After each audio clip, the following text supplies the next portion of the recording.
Selamat pagi teman-teman semuanya. Perkenalkan, kami dari kelompok 1 akan membahas tentang siklus produksi teorinya. Perkenalkan, dari Aloysius Yuda Yumawan sebagai penyusun, saya sendiri Gregorius Bagus Jenarko sebagai presenter, lalu Ignatius Loyola Kristianto sebagai pengumpul, dan Yohanes Baptista Kristiadi sebagai anggota. Next.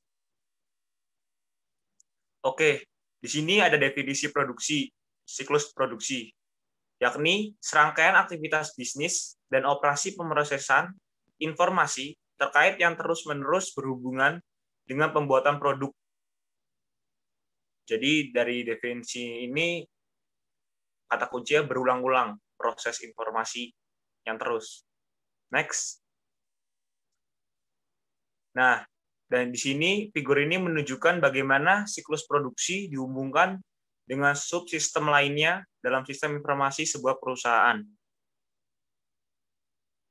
Next.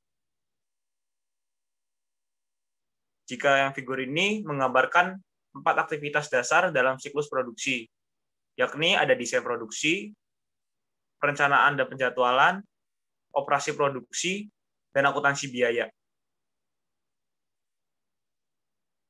Next.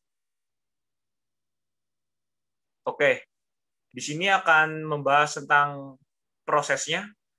Jadi dari tabel gambar tersebut, perhatikan bagaimana sistem informasi, siklus produksi, mengintegrasikan baik data operasional maupun keuangan dari banyak sumber. Departemen teknik bertanggung jawab untuk mengembangkan spesifikasi produksi. Departemen teknik juga mengakses buku besar dan file persediaan untuk informasi mengenai perkiraan penjualan dan pesanan pelanggan. Departemen perencanaan produksi menggunakan informasi tersebut plus data mengenai tingkat persediaan saat ini untuk mengembangkan jadwal induk produksi dan membuat catatan baru dalam file pesanan produksi, lalu untuk mengotorisasi produksi barang-barang tertentu. Next. Lalu kita sekarang akan membahas tentang ancaman dan pengendalian dari sistem produksi. Dimulai dari ancaman, yang pertama ialah resiko dari data induk yang tidak akurat atau tidak valid. Yang kedua, pengungkapan yang tidak diotorisasi atas informasi produksi, seperti rahasia dagang, dan peningkatan proses yang menyediakan perusahaan dengan keunggulan kompetitif. Lalu yang ketiga ancamannya adalah kehilangan atau perubahan data produksi. Next. Nah, kita akan membahas dari langkah pertama sistem produksi, yakni desain produk. Langkah pertama dalam siklus produksi adalah desain produk yang tujuannya untuk menciptakan sebuah produk yang memenuhi kebutuhan pelanggan dari segi kualitas, daya tahan, dan fungsionalitas sementara secara simultan, meminimalkan biaya produksi. Next. Di sini ada contoh dari daftar bahan baku, sebuah dokumen yang menyebutkan nomor bahan baku, deskripsi, dan kuantitas dari tiap-tiap komponen yang digunakan dalam sebuah produk. Next.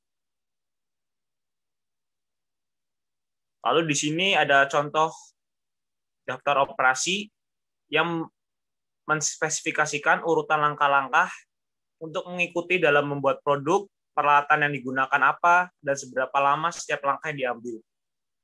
Next. Lalu sekarang akan membahas tentang ancaman dan pengendalian dari desain produk. Desain produk yang buruk meningkatkan biaya dalam beberapa cara.